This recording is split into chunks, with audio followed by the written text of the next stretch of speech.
Namo, Amitābha Buddha. Dear friends, thank you for being here tonight. Have you ever laid down in bed after a long day? The lights already off the room, finally quiet. Yet your mind refuses to rest. Your body is tired, but your thoughts keep replaying worries you couldn't fix today. Bills, work, family, health. That quiet voice inside whispering, I tried my best, but it still wasn't enough. If tonight you feel like giving up on a goal, on a dream, or even on yourself, please know this: you are not broken, and you are not alone. In this moment, you don't need to be strong. You don't need to figure out your whole life. You don't even need answers. The Buddha taught that when the heart feels heaviest, the path forward is not force but gentle awareness. Just one breath, just one moment of kindness toward yourself. Tonight, I'd like to share a quiet teaching, simple, practical, and deeply compassionate, that has helped many people find rest when their spirit felt exhausted. So before you turn away, before you close your heart, stay with me for one more breath. Let us begin gently. Stay with me for one more breath. Because it is often in this quiet space, right after you decide to stay, that the truth gently reveals itself. Night is when the mind feels the heaviest. The world finally grows still, but inside something keeps moving. Thoughts line up like unread letters on a desk. Each one asks for attention. Each one carries weight. During the day you manage, you drive, you work, you answer emails, you take care of others, you smile when needed, you hold yourself together in grocery store lines and traffic jams under fluorescent lights and tight schedules. But when night arrives, all of that holding becomes tired. The body lies down, yet the heart remains standing. You might hear the hum of a refrigerator in the kitchen, or the distant sound of a car passing by outside. A digital clock glows softly on the nightstand, somewhere far away. Maybe in another state, maybe in another country. Someone you love is sleeping or struggling to sleep just like you. In the stillness, memories rise. Regrets knock quietly. Worries speak in a softer voice, but they do not leave. Many people in America know this feeling well. After a long shift, after sending money home to parents, after another medical bill arrives, after a conversation that didn't go the way you hoped. At night, the mind begins to replay everything that could not be fixed today, and the heart whispers questions it was too busy to ask earlier. Am I doing enough? Did I fail somewhere along the way? How long can I keep going like this? These questions don't shout. They don't need to. They sit beside you on the edge of the bed, patient and persistent. In Buddhist teachings, nighttime is often described as a mirror. When distractions fade, the mind reflects its true condition. This is not a punishment. It is simply how awareness works. When the noise of the world quiets, the inner world becomes audible. The Buddha spoke gently about this. He did not say the mind becomes restless at night because we are weak. He said it is because the mind has been carrying too much for too long without rest. Like a cup filled past the rim, it begins to spill when finally set down. You may notice how at night the mind travels backward and forward, back to moments you wish you could redo, forward to futures you cannot yet control. Rarely does it stay here, where the body is safe, where the breath is still moving, where nothing is actually required of you in this moment. This is why night feels so heavy. Not because life is worse at night, but because the heart finally stops running. Somewhere in that heaviness, there may also be a quiet ache.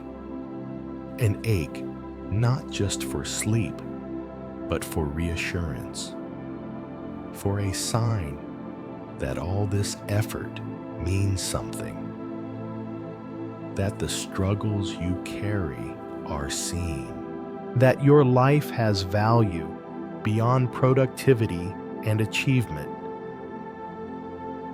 In many Buddhist temples across the United States, you will notice something special about evening gatherings. The lights are softer, voices lower. Incense curls slowly upward, as if even the smoke is unhurried. Evening practice is not about striving. It is about returning to what has always been here, waiting patiently beneath the noise.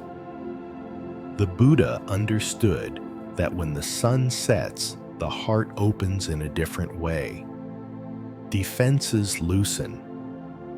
Pain that was pushed aside during the day finds space to breathe.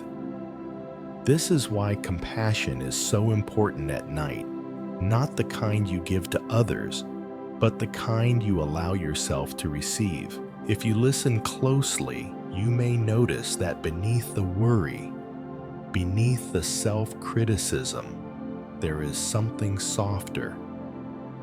A wish to be at peace. A wish to rest without fear. A wish to feel held by something wiser and kinder than your own racing thoughts. In Buddhist language, this is not called weakness.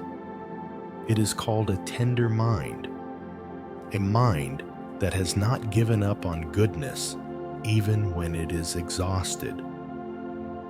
There is an old image often shared in evening teachings, a lotus at night. Its petals close when the light fades, not because it is afraid, but because it knows how to protect what is delicate. In the morning, it will open again. But at night it rests. You too are allowed to close your petals. You do not have to solve your life tonight. You do not have to relive every mistake or plan every tomorrow. The Buddha never asked that of anyone. He asked only for one thing, to see clearly what is happening now, without adding another layer of suffering on top of it. When the mind feels most tired, that is often the moment closest to understanding. Because exhaustion strips away pretense. It reveals what truly matters. And what truly matters, the Buddha taught, is not how much you have done, but how gently you can be with what is here. So if tonight your heart feels heavy, let it be heavy. If your thoughts are restless, let them move like clouds across a wide sky. You are not required to chase them. You are not required to believe them. There is a deeper rest available than sleep alone. A rest that comes from knowing you do not have to fight this moment. And in just a little while, we will take the first small step toward that rest together. And in that quiet willingness to stop fighting the moment a story begins to form, one that may feel very familiar to you. There is a man named Daniel. That is not his real name, but it is close enough to carry the truth. He lives in a city far from where he was born, in an apartment where the walls are thin and the nights are long. From his window, he can see the soft orange glow of street lights reflecting on wet pavement. Cars pass now and then, their tires whispering against the road, like waves pulling back into the dark. Daniel works hard. Most days begin before sunrise. Coffee brewed in silence. Shoes slipped on quietly so he doesn't wake his family. During the day, he moves through his responsibilities with a steady face. He answers messages. He meets deadlines. He does what needs to be done. People around him often say, "You're strong. You've got this." But strength carried too long grows heavy. At night, when the apartment finally settles and the city exhales, Daniel lies awake. His phone rests face down on the nightstand screen, dark, but full of unanswered messages. His body sinks into the mattress, but his chest feels tight as if something is still holding him upright. His thoughts drift, not wildly, but slowly, like leaves floating in water. They return again and again to the same places. His parents aging faster than he expected, living thousands of miles away. The money he sends home each month, always wondering if it's enough. The promise he once made to himself that life would feel more settled by now. He remembers a short phone call from earlier that evening. His mother's voice was calm, careful not to worry him. "We're fine," she said. "Don't think too much." After hanging up, Daniel stared at the wall for a long time, listening to the hum of the air conditioner, feeling a quiet ache spread through his chest. This ache is not dramatic. It does not cry out. It sits patiently like a bowl left on the table, waiting to be filled with something warm. Some nights, Daniel tries to distract himself. He scrolls through news headlines, through other people's lives, through images that promise escape. Other nights, he closes his eyes and tells himself to sleep. But the harder he tries, the more awake he becomes. In Buddhist temples across America, there are many people like Daniel. They do not always come wearing robes or carrying prayer beads. They come as nurses finishing late shifts, as delivery drivers, as parents who stay awake after everyone else has gone to bed. They sit quietly in the back, listening, not asking for miracles, only for rest. One evening, unable to sleep, Daniel opens a small wooden drawer beside his bed. Inside is a simple object he picked up years ago at a temple during a community event. A small image of the Buddha, carved, simply the face, serene eyes lowered.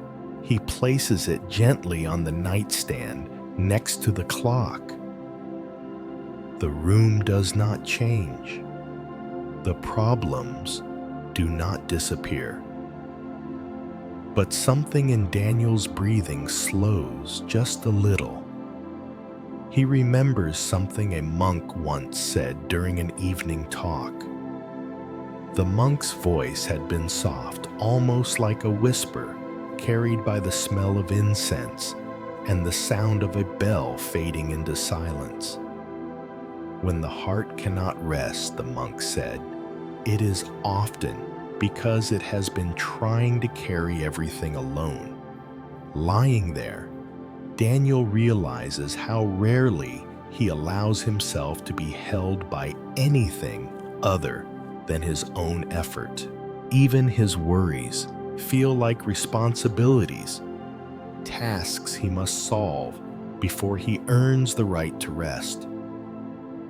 In Buddhist understanding, this moment is very important. Not the moment of success or failure, but the moment when we see our own exhaustion clearly. The Buddha taught that suffering does not come only from pain. It also comes from the quiet belief that we must always be in control. Daniel notices how his mind keeps reaching forward, trying to plan, fix, prepare.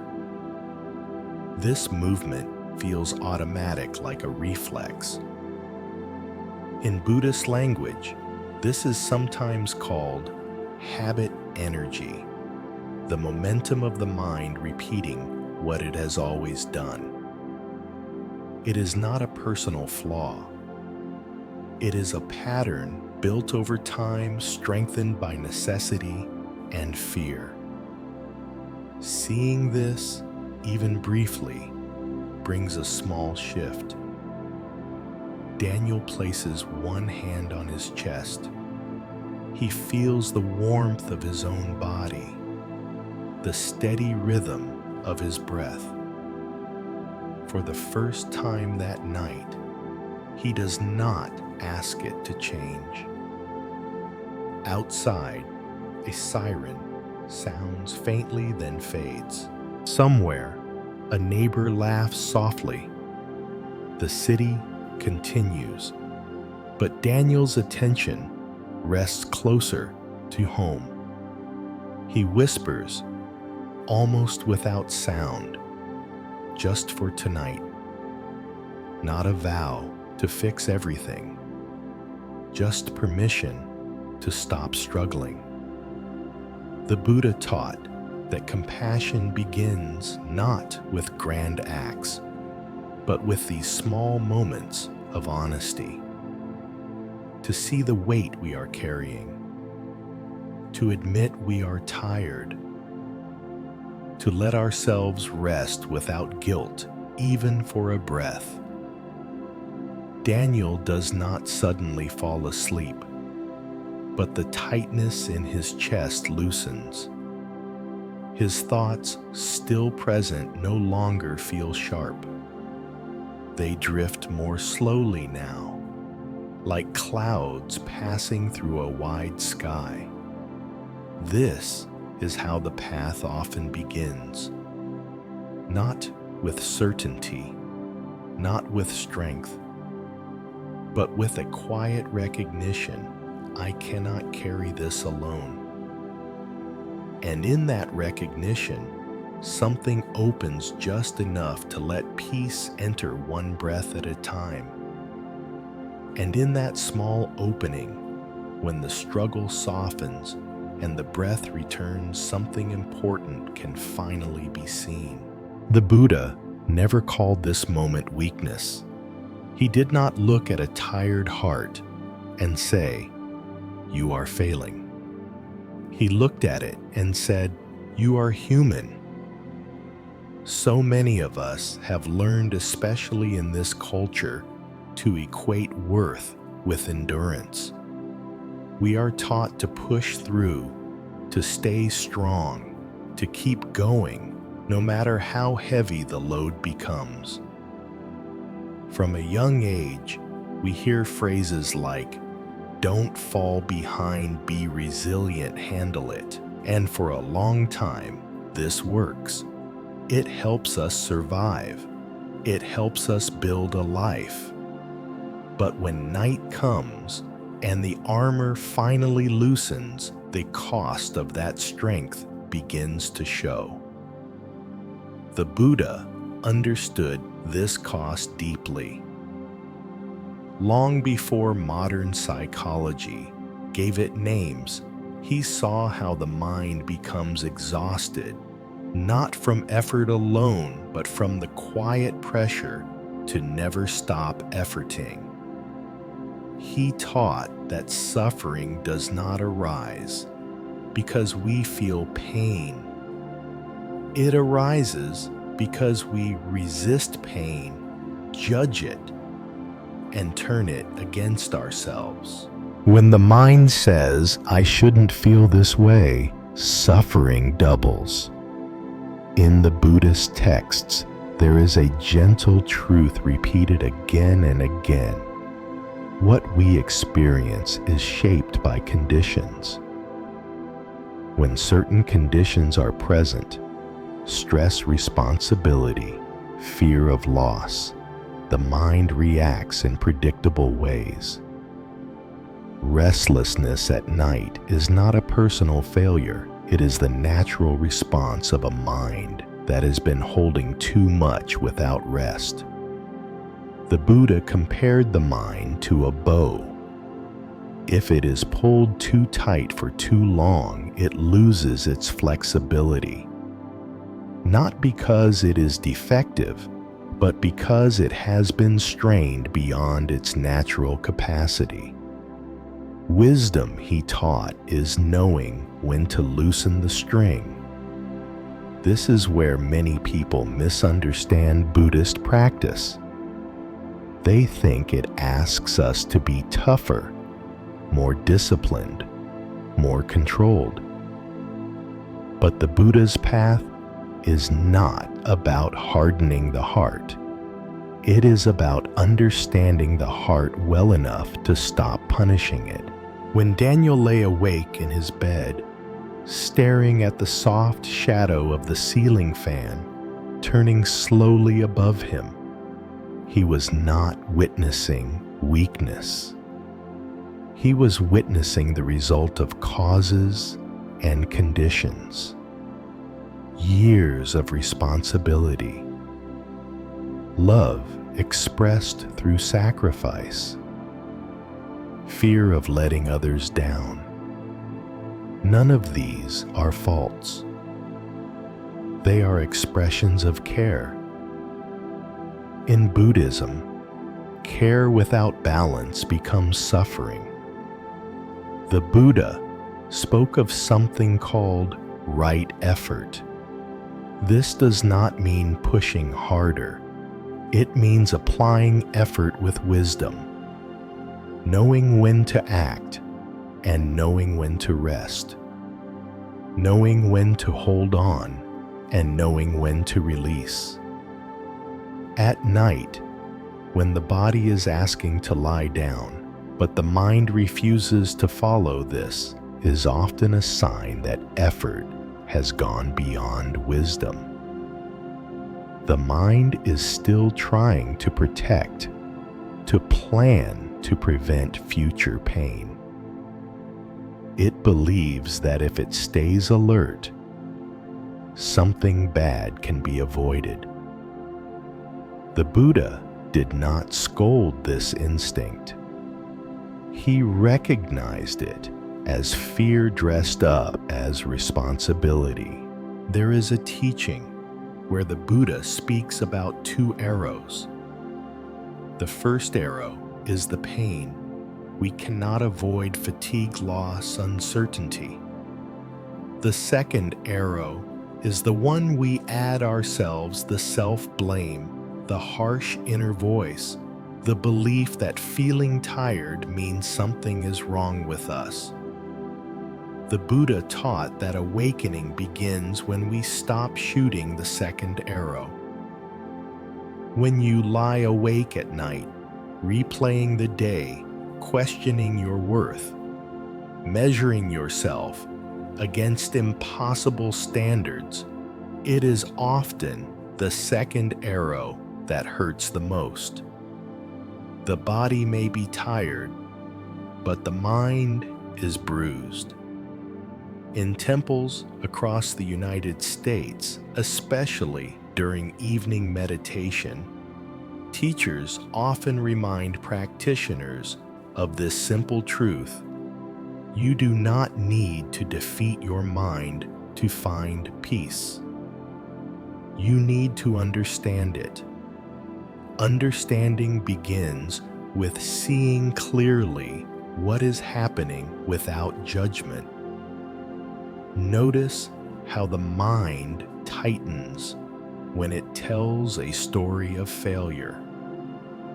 Notice how the chest contracts when a future worry appears.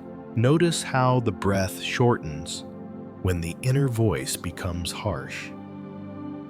These are not signs of weakness. They are signals, messages asking for care. The Buddha taught that when we meet these signals with awareness rather than resistance, the mind begins to settle on its own. Like muddy water, left undisturbed, clarity returns naturally. This is why Buddhist practice emphasizes gentleness, especially at night. Evening is not the time for heroic effort. It is the time for compassion. The time to acknowledge what has been carried. The time to set it down. There is an image often used in Dharma, talks a traveler arriving home after a long journey. No one expects the traveler to keep walking once they have reached the door. Rest is not failure, it is completion. You have walked far. If your mind feels weary, it is not because you lack strength. It is because you have used strength generously, perhaps without giving yourself permission to replenish it. The Buddha never asked anyone to be unbreakable. He asked only that we be honest with our experience, honest enough to see suffering, kind enough to respond wisely. When you recognize that your restlessness is not a flaw, but a condition, something softens. The inner critic loses its grip. The breath deepens just a little. The body feels less like a battlefield and more like a place to return to. This understanding is not abstract philosophy. It is practical medicine for the heart. Because once you stop calling your exhaustion a failure, you can begin to ask a different question. Not what's wrong with me, but What does this moment need? And that question opens the door to a different kind of strength. One rooted not in force, but in compassion. One that the Buddha recognized as the beginning of true freedom. In the next gentle step, we will look more closely at how these patterns form and how with patience and care they can begin to loosen. For now, let your breath move naturally. Nothing is required of you in this moment. And from that gentler question, what does this moment need? A clearer understanding begins to unfold. When the mind refuses to rest, when motivation disappears, when everything inside seems to slow or resist, many people reach for the same painful conclusion: I'm lazy. The word lands heavy. It carries shame. It turns exhaustion into a moral failure. But the Buddha never used that word. In his teachings, what we often call laziness is something very different. It is habit energy, the quiet momentum of patterns formed long ago, repeating themselves without asking for permission. In Buddhist language, this is called habitual tendency. It is not a flaw in your character. It is simply the way the mind learns to survive. Picture a path through a field. The first time you walk across the grass, it bends slightly beneath your feet. The second time, the grass bends more easily. After many crossings, a clear trail appears, not because the grass chose weakness, but because repetition created a direction. The mind works the same way. Each time stress appears and the mind reaches for distraction, that path becomes smoother. Each time exhaustion is met with self-criticism, that trail deepens. Over time, these patterns feel automatic. When night comes, the mind doesn't ask what would be kind. It follows the path it knows. This is not laziness. This is conditioning. The Buddha taught that every thought, every reaction arises from causes and conditions. When the conditions repeat, the reactions repeat. A mind shaped by years of pressure learns to brace itself. A mind shaped by responsibility learns to stay alert. Even when the body is safe, the mind continues its watch. This is why telling yourself to just try harder rarely works. Effort alone cannot undo conditioning. In fact, pushing against habit energy often strengthens it, like tugging on a knot, instead of loosening it gently. Daniel noticed this one night as he lay awake, watching the ceiling fan trace slow circles in the dim light.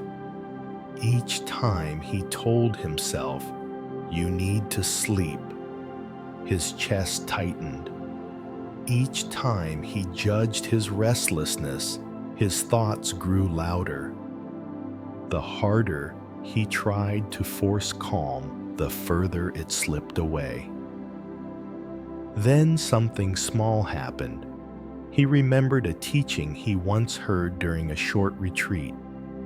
The teacher had rung a bell, clear, soft, lingering. As the sound faded, she said, Notice how the bell doesn't try to stay. It rings and then it rests. Daniel had smiled, then not fully understanding. Now, lying in the dark, that image returned. He stopped trying to sleep. He stopped labeling the moment as a problem. He simply noticed the rhythm of his breath, brushing against his ribs, in and out, like waves meeting the shore. Nothing dramatic changed, but the fight ended. In Buddhism, this shift is very important. When awareness replaces judgment, habit energy loses some of its grip. Not because it is defeated, but because it is seen clearly. The Buddha explained that habit energy thrives in unconsciousness. It repeats itself when we are lost inside it. But when we bring gentle attention without blame, the pattern begins to loosen on its own. This is why mindfulness is not about control, it is about recognition. You may recognize this in your own life, how the hand reaches for the phone before you even realize it, how worry fills the mind the moment silence appears, how the body tenses before a difficult memory finishes forming. These are not choices made by a bad person. They are movements shaped by repetition. The Buddha compared this to a wheel turning. As long as it is pushed by habit, it keeps rolling. But when the push stops, even briefly, the wheel slows. Stopping the push does not mean forcing stillness. It means no longer feeding the pattern with blame. In many American Buddhist communities, teachers explain habit energy using very simple language. The mind is tired, they say, so it reaches for what it knows. When people hear this, shoulders often drop, faces soften, the struggle becomes less personal. This is compassion at work, not as sentiment, but as wisdom. When you realize you are not lazy, something inside relaxes. The inner critic quiets. The body feels less like an obstacle and more like a companion. Energy, which was trapped inside resistance, begins to free itself. The Buddha taught that change does not come from hating what we are. It comes from understanding how we became this way. This understanding is deeply empowering because habit energy, no matter how strong, is not permanent. It was built over time, and it can be reshaped over time, not through force, but through new conditions. Just as a new path can be gently formed beside the old one step by step, without destroying what was there before, the mind can learn new ways to respond. A moment of pausing instead of reacting. A breath instead of a judgment. A kind phrase instead of a harsh one. These are not small things. In Buddhist teaching, these are seeds. Each seed planted with awareness grows into a different future experience. Daniel sensed this as the night deepened. His thoughts still came and went, but they no longer felt like accusations. They felt more like weather, passing, changeable, not personal. This is the beginning of freedom the Buddha pointed to. Not freedom from responsibility, but freedom from unnecessary suffering. Freedom from believing that every difficulty is a verdict on who you are. When you understand habit energy, patience naturally arises. You stop demanding immediate transformation. You allow yourself to be a work in progress, and in that allowance, the heart finds room to breathe.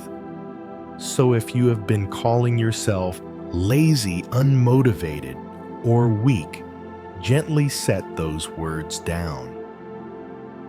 They do not describe what is happening. What is happening is much more human. A tired mind is asking for new conditions. A weary heart is asking for kindness. And the path forward begins not with force, but with understanding. In the next gentle step, we will look at how to create those new conditions, starting with the simplest and most healing place of all. And with that understanding, seeing habit energy without blame, the heart becomes ready for the first true rest. Not the rest of deep sleep yet, but the rest of not putting yourself on trial. For many people, the hardest part of the night is not being awake. It is what the mind does while being awake. The room is quiet. The body is still. And then the inner courtroom opens. The mind becomes a judge. The day becomes evidence. Every unfinished task lines up neatly. Every sharp word spoken or not spoken replays itself. You may notice how the jaw tightens, how the brow furrows without permission, how the breath becomes shallow, as if even breathing must be done carefully. This is not restlessness alone. This is self-judgment. In Buddhist teaching, this is where much suffering hides not in what we did or didn't do, but in the way we continue punishing ourselves after the day is already over. The Buddha spoke often about sila, ethical living. Many people misunderstand this. They think it means constant self-monitoring, harsh discipline, or never making mistakes. But the Buddha's understanding of ethics was far more compassionate. Sila was never meant to be a weapon turned inward. It was meant to be a protection from regret. When regret is heavy, the mind cannot settle. When the mind cannot settle, sleep stays far away. Daniel felt this clearly. On nights when his thoughts circled endlessly, it was rarely because something terrible had happened that day. More often, it was because he kept reliving the day with a voice that offered no forgiveness. He would lie there, staring into the dark, hearing the echo of his own thoughts. You should have done more. You should have been more patient. You should be further along by now. Each should press down like another blanket, heavy, suffocating. One evening, while attending a quiet Dharma talk at a small temple outside the city, Daniel heard a phrase that stayed with him. The teacher spoke slowly, pausing often, allowing the words to land. Before you sleep, the teacher said, make peace with your day. If you cannot make peace with it, at least stop fighting it. That night, Daniel noticed something subtle. As he prepared for bed, he did not review his to-do list. He did not replay conversations. He simply stood at the sink, washing his hands, feeling the warmth of the water, watching it run clear and disappear down the drain. This simple act became a symbol. The day has passed. In Buddhist understanding, this is a practice of sila at its most gentle level, not adding new harm in the form of self-hatred. The Buddha taught that harmful actions are not limited to what we do with our hands or say with our mouth. They also include what we repeatedly say to ourselves. Harsh inner speech creates suffering just as real as harsh outer speech.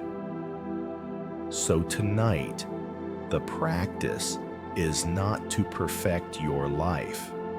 It is simply this: allow yourself to sleep without prosecution. Notice what happens when you set the day down. The shoulders lower, the stomach softens, the breath finds a slower rhythm on its own.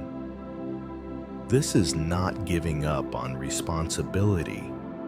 This is understanding timing. Night is not for fixing. Night is for restoring. In many Buddhist homes across America, there is a simple evening ritual. It may not look religious at all. A lamp is turned off. A short bow is made, sometimes toward a small altar, sometimes simply toward the heart.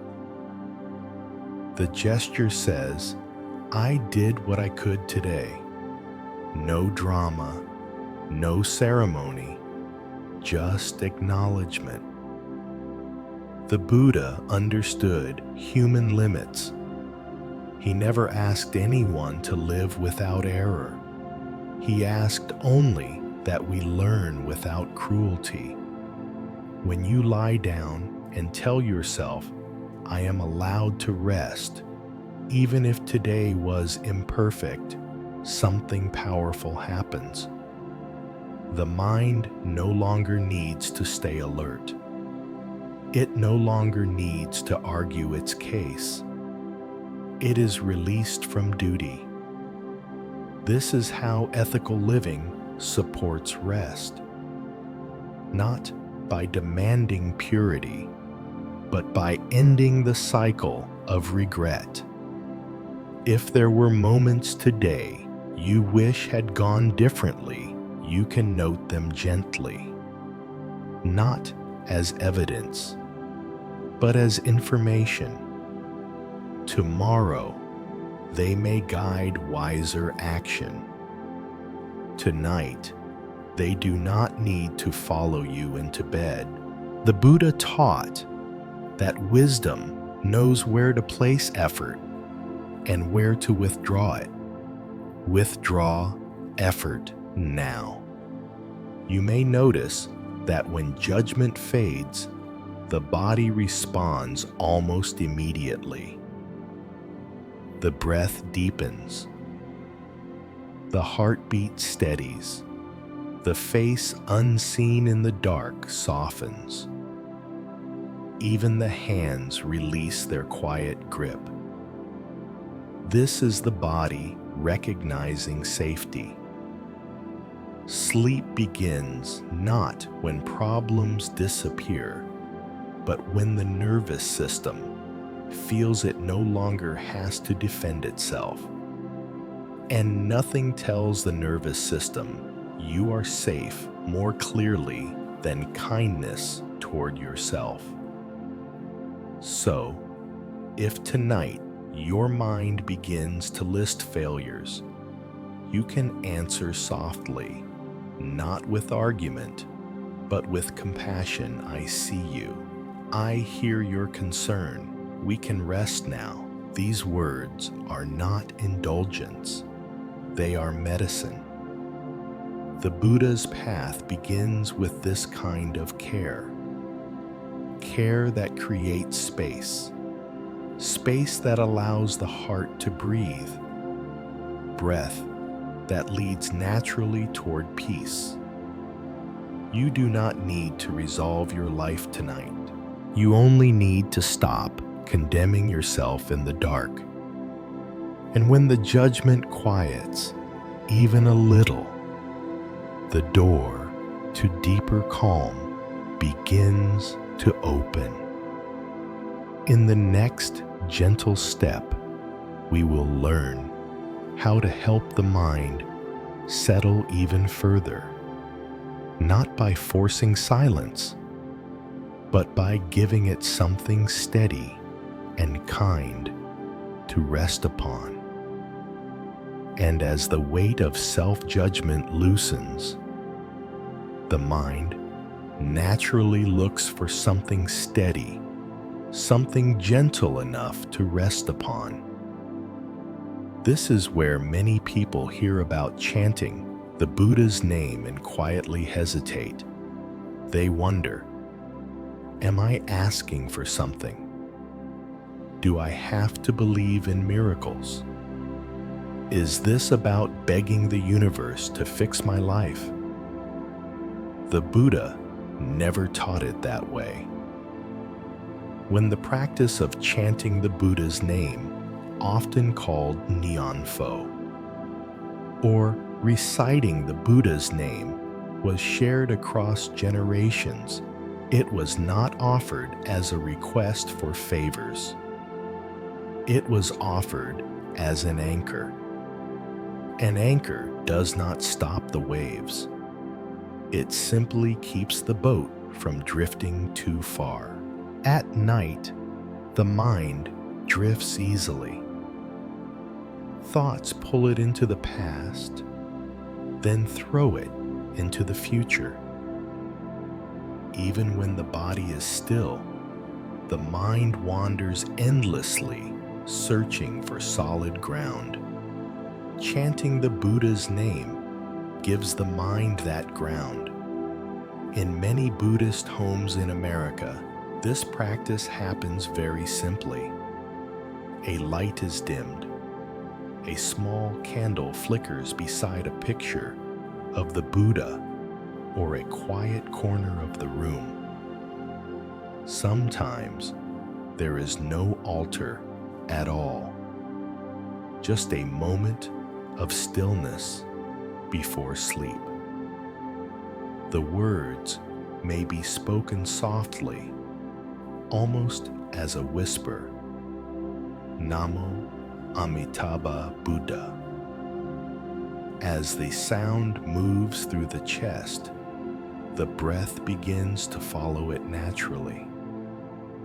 The inhale meets the first part of the phrase. The exhale carries the rest. The body does not have to be instructed.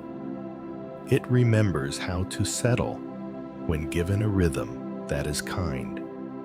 Daniel noticed this one night when he finally allowed himself to try. He was not looking for answers. He was not expecting peace. He simply wanted something to hold his attention without demanding effort. He placed his hand lightly on his abdomen, feeling it rise and fall. With each exhale, he let the name move through him, not loudly, not perfectly, just enough to be felt. At first, the mind resisted. Thoughts intruded. Lists appeared. Worries knocked again. But something subtle happened. Each time a thought pulled him away, the sound gently brought him back, not with force, not with criticism, just by being there. This is the heart of the practice. In Buddhist understanding, the mind becomes calm, not because thoughts disappear, but because attention finds a stable home. The Buddha's name functions like a lighthouse. Even when the sea is rough, the light remains steady. Chanting is not asking the Buddha to solve your problems. It is reminding your own mind of clarity, compassion, and stability, the qualities the Buddha represents. When you repeat the name, you are not reaching outward, you are tuning inward. The Buddha taught that concentration, samadhi, is supported by simplicity. The mind cannot settle when it is juggling too many objects. But when given one gentle focus, it naturally gathers itself. This is why chanting works so well at night. The nervous system responds to rhythm. The heart responds to familiarity. The mind responds to kindness. You may notice the jaw unclenching, the tongue resting more easily, the breath deepening without instruction. These are not spiritual fantasies. They are physical signs of safety. In American Buddhist communities, teachers often explain chanting in very down-to-earth terms. Think of it like holding a child's hand, they say. You're not dragging them anywhere. You're just letting them know they're not alone. At night, the mind is very much like a tired child. It does not need lectures. It needs reassurance. Chanting provides that reassurance without argument. If doubts arise, is this working? You can let the chant continue anyway. The practice does not require belief. It requires presence. Some people prefer to chant aloud. Others move their lips silently. Some let the sound echo inside the chest without forming words at all. All of these are fine. The Buddha never prescribed a single correct method. What matters is the quality of gentleness. When the chant is forced, the mind resists. When it is offered softly, the mind settles. Daniel felt this shift after a few minutes. The thoughts did not stop completely, but they lost their sharpness. They no longer demanded immediate response. They drifted like background noise, while the rhythm of the chant remained in the foreground. This is anchoring.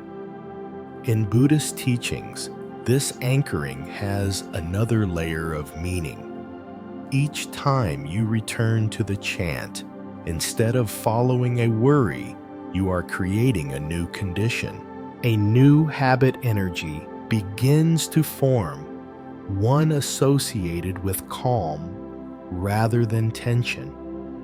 Over time, the mind learns when it is overwhelmed, it can return here, This is how practice reshapes the mind, not through discipline alone, but through repetition infused with care.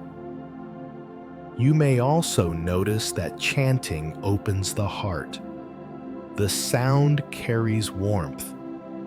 The image of the Buddha seated calmly, eyes lowered, offers a silent reminder that peace is possible even in the middle of human life.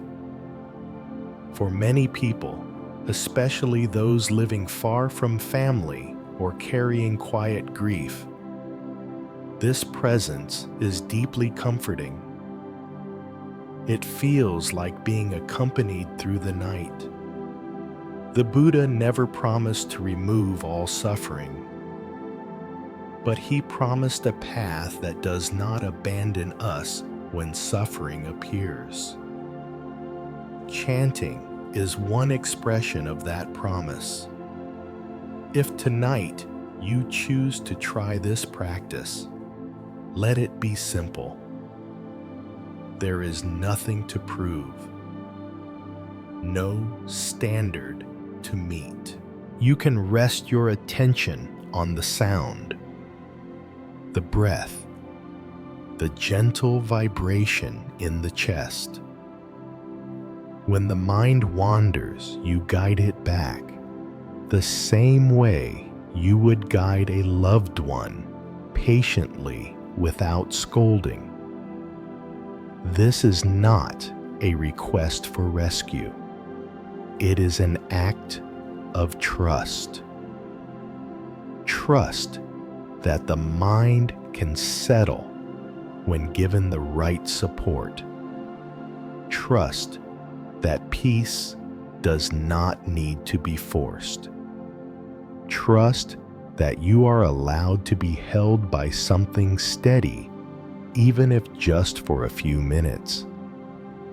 As the chant continues, you may notice the space between thoughts widening, the body sinking more fully into the bed, the edges of awareness softening. This is the mind learning to rest. And from this resting place, something deeper becomes possible, not just calm, but insight. In the next gentle step, we will explore how seeing the changing nature of thoughts and feelings allows the heart to release even further. For now, let the sound, or even the memory of the sound, remain with you. It is enough to anchor you here, and as the mind finds something steady to rest upon, a quiet clarity begins to appear, soft at first, like light seeping through a curtain before dawn. You may notice a feeling rising. Perhaps it is sadness, or fear, or a dull heaviness in the chest that has no clear name. It comes, it fills the space, and for a moment, it feels like this is who I am now. But gently, very gently, the Buddha offers another way of seeing. This feeling is present, but it is near you. In the stillness of the night, emotions often feel larger than life. Without the distractions of the day, they move closer, sit beside us, and speak in convincing voices. They tell stories about the past. They predict the future. They claim permanence. This is how it will always be, and this sadness defines me. This fear is the truth. The Buddha listened to these voices too. He did not silence them by force. He listened long enough to see something simple and profound. Everything that arises also passes away. Daniel sensed this one night while the chant continued softly in his awareness. The words no longer needed to be repeated clearly. They were there like a familiar melody playing in another room. And in that gentle background, he noticed a shift. The tightness in his chest changed shape. The heaviness in his stomach moved slightly. The sadness still present no longer felt solid. It was like watching clouds move across the moon. The light was never gone. It was simply covered for a time. In Buddhist teaching, this understanding is called seeing clearly. Not seeing through effort, but seeing through stillness. When the mind settles, it becomes possible to observe experience rather than drown in it. The Buddha taught that suffering deepens when we say, "I am this feeling." Relief begins when we say, "This feeling is happening." This small change in language changes everything. When you say, "I am anxious," the anxiety fills the whole room of your being. When you say, "Anxiety is present," there is suddenly space. Space for breath space, for kindness, space for change. The Buddha compared emotions to visitors. They arrive without invitation. They stay for a while, and then, inevitably, they leave.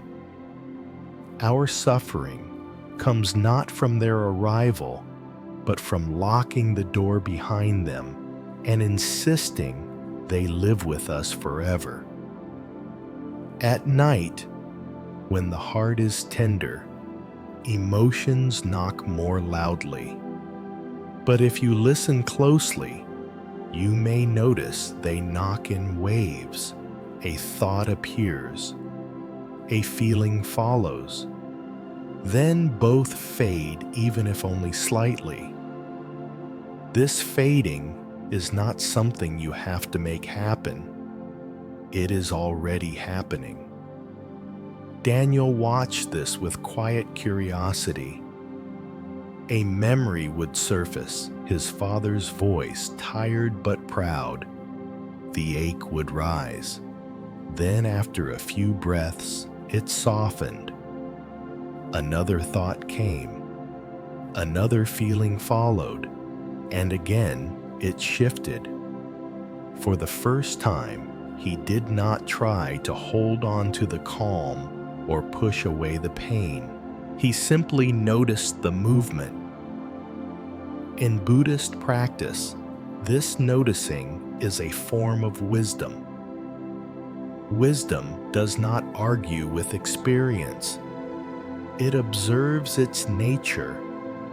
The Buddha taught that everything we experience, thoughts, feelings, sensations, is conditioned. It depends on causes.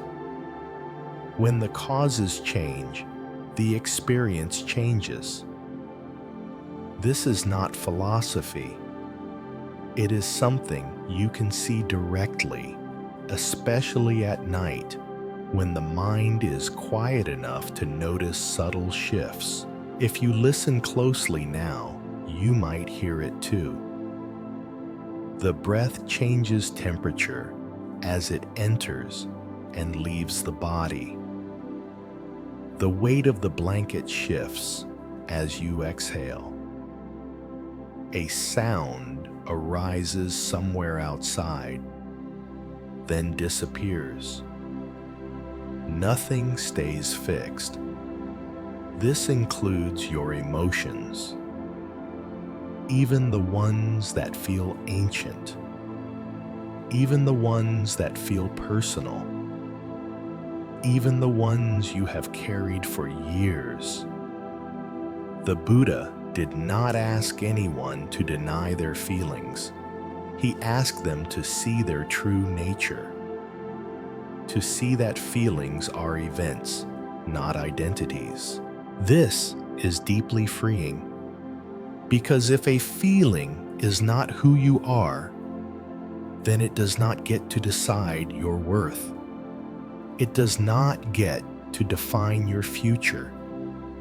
It does not get to tell you when hope is allowed.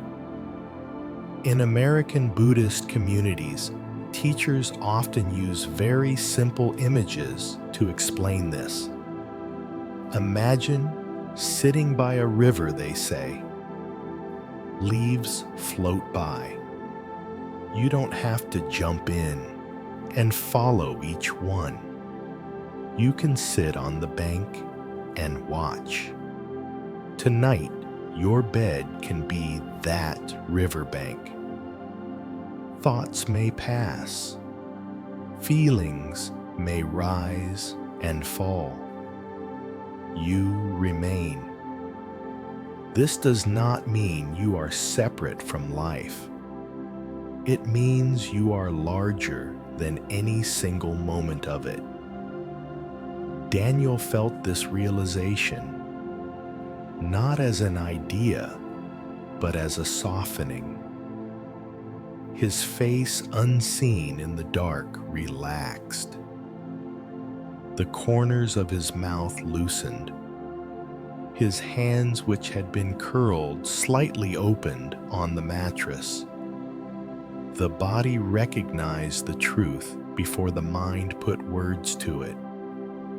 This feeling is here, but it is not me. The Buddha taught that when we stop clinging to feelings as identity, compassion naturally grows. We no longer judge ourselves for having human responses.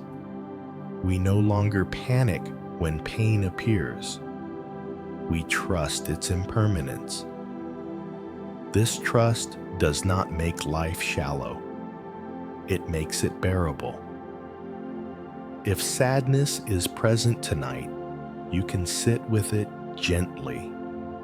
If fear is present, you can allow it space without feeding it stories. If numbness is present, you can notice that too, without forcing anything else to appear. Nothing needs to change right now. Just as the lotus does not rush to open at night, your heart does not need to resolve everything before morning. You are allowed to rest inside awareness itself. And as awareness holds your experience without judgment, something very natural happens. The grip loosens. The mind stops wrestling with what is. The body sinks deeper into the bed. The edges of thought blur. This is not escape. This is understanding. And understanding, the Buddha taught, is what truly sets the heart free. In the next gentle step, we will gather these insights into a simple ritual, one you can return to whenever the night feels heavy, so that rest becomes something you recognize as familiar, not something you have to chase. For now, let whatever is present be present. It does not define you. And as awareness gently holds, whatever is present, the night offers a quiet invitation, not to think more, but to practice less. Not a practice that demands effort, not a ritual that requires belief, just a small human rhythm to help the heart feel safe enough to rest. This is a simple evening ritual. It takes only a few minutes, and it is especially for those moments when you feel close to giving up on sleep, on hope, on yourself. Begin exactly where you are. If you are lying down, let your body settle into the bed.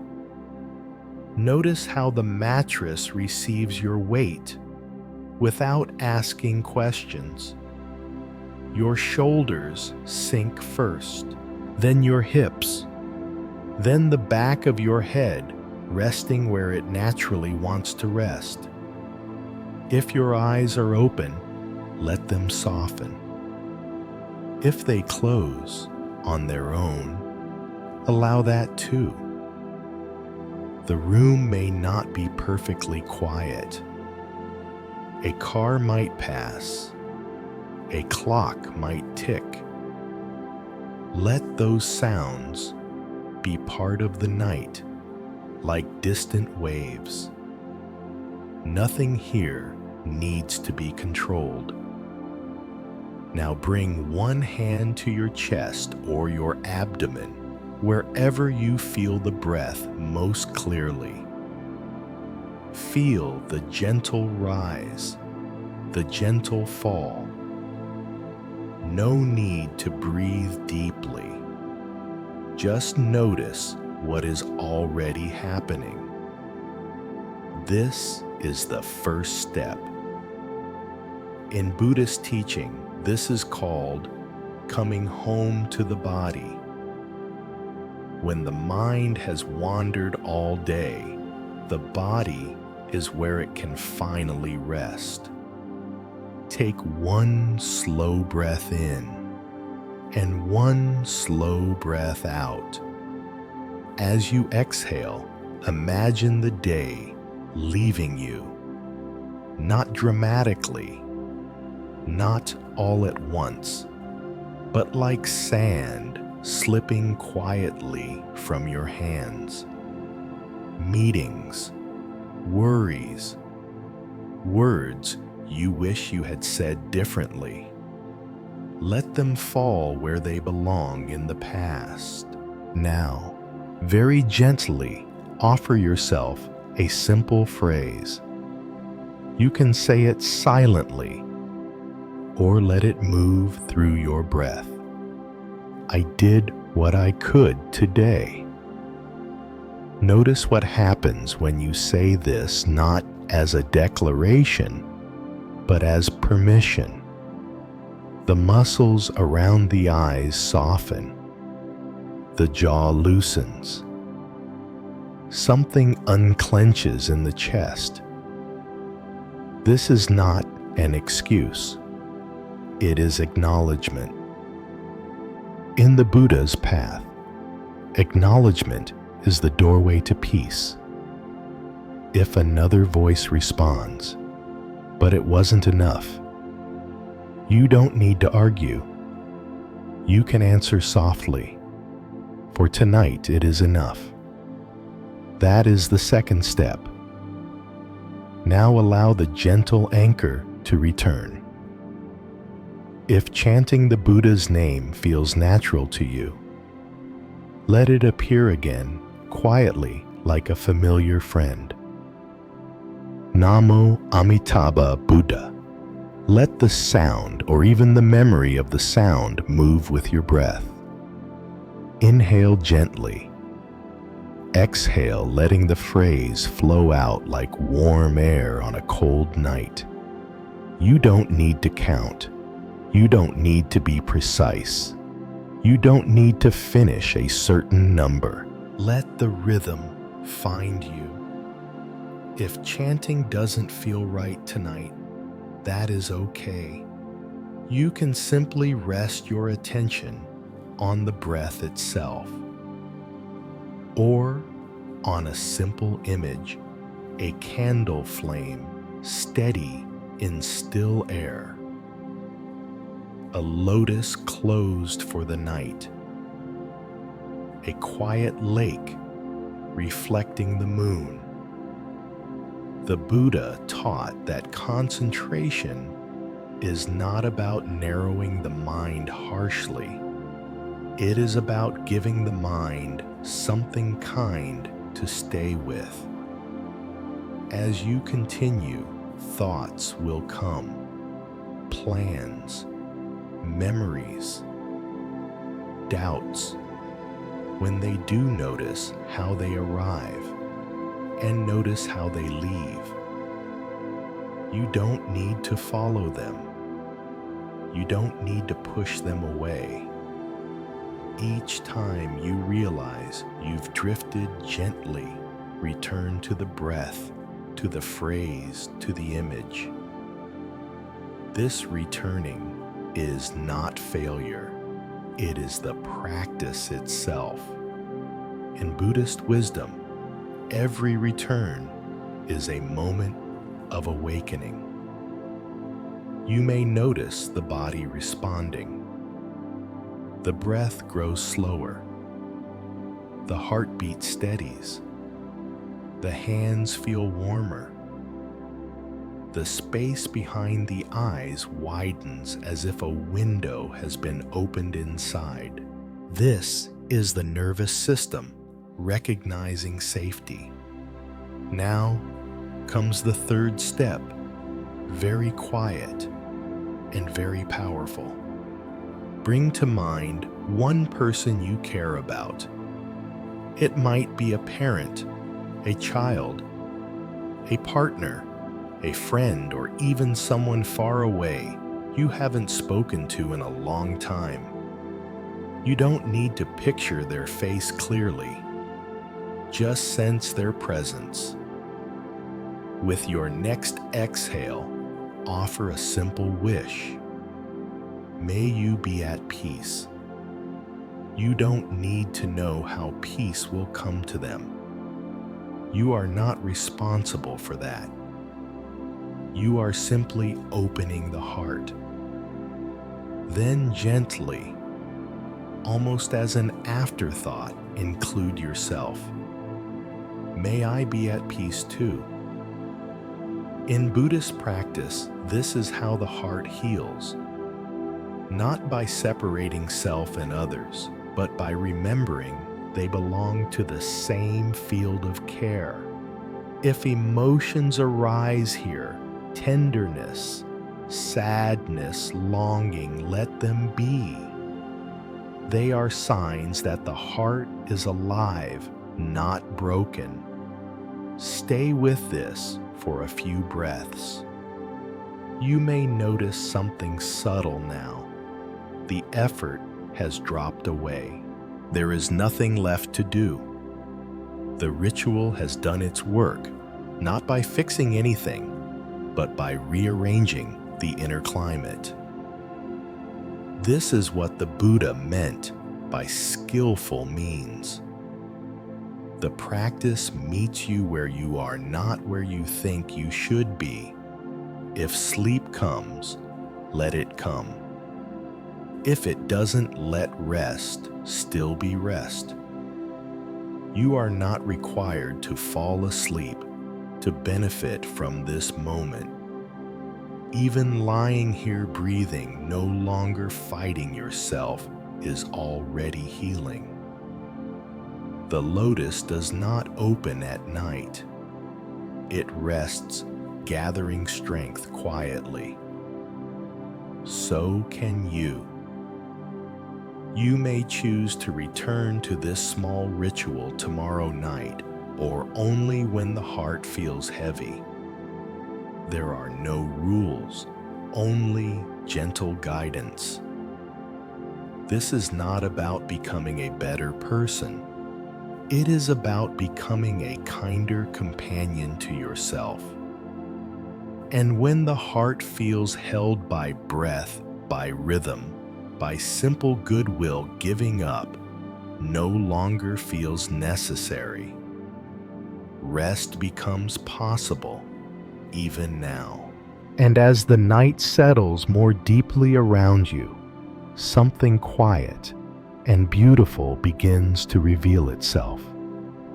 The calm you touched just now does not belong only to you. It never did. In Buddhist understanding, when the heart softens even for a few breaths, the goodness that arises is not sealed inside one person. It naturally moves outward, like warmth spreading through a room. This is why the Buddha spoke of dedication of merit, not as a ritual obligation, but as a gentle recognition. What heals one heart can help heal many.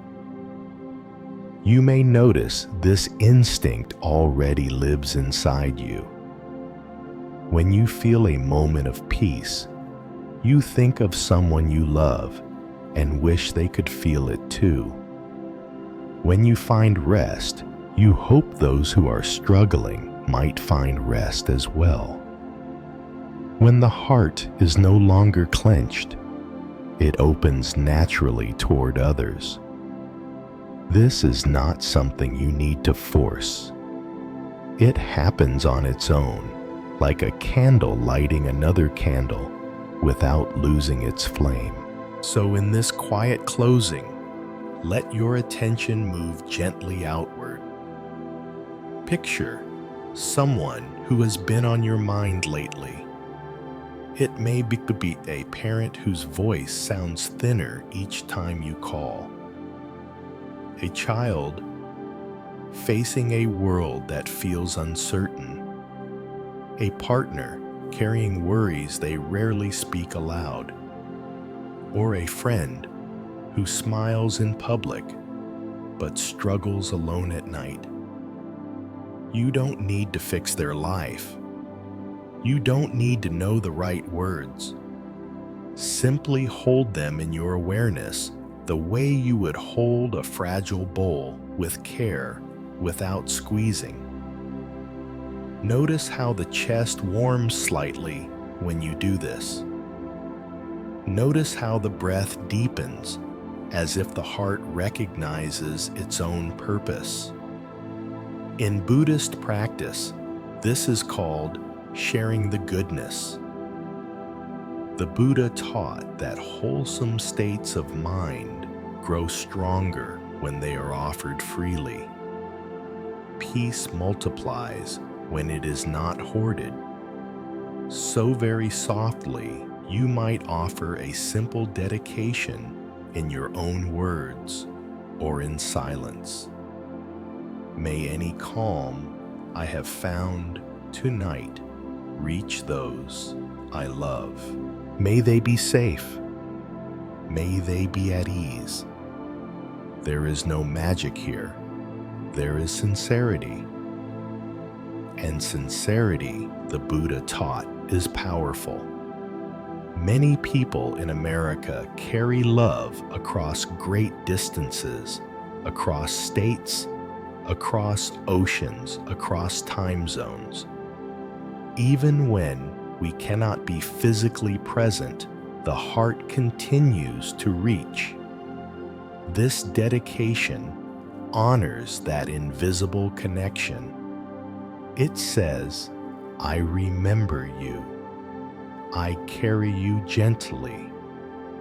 If there are people you have lost, those who no longer answer the phone, whose voices live now only in memory, you may include them too.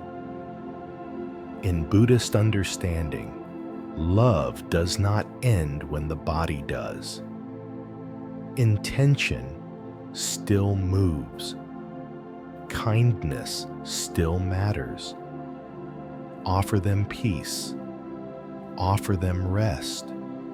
And then this is important. Allow yourself to be included. So often, we give kindness away, but forget to receive it. Let the circle close naturally. May I also be at peace. May my heart rest. May I be free from unnecessary suffering. As these wishes settle, Notice the feeling in your body. The face softens. The shoulders drop another inch. The breath becomes quieter, more even. The body recognizes the language of care. This is the fruit of the path the Buddha taught. Not escape from life, but a way of living that does not harden the heart. Tonight's practice was not about becoming someone else. It was about remembering who you already are beneath the strain. You are not weak for feeling tired. You are not broken for needing rest. You are not failing because you paused. The Buddha's path does not ask you to never fall. It asks you to rise without cruelty to yourself or to others. If tomorrow brings challenges, let them come one step at a time.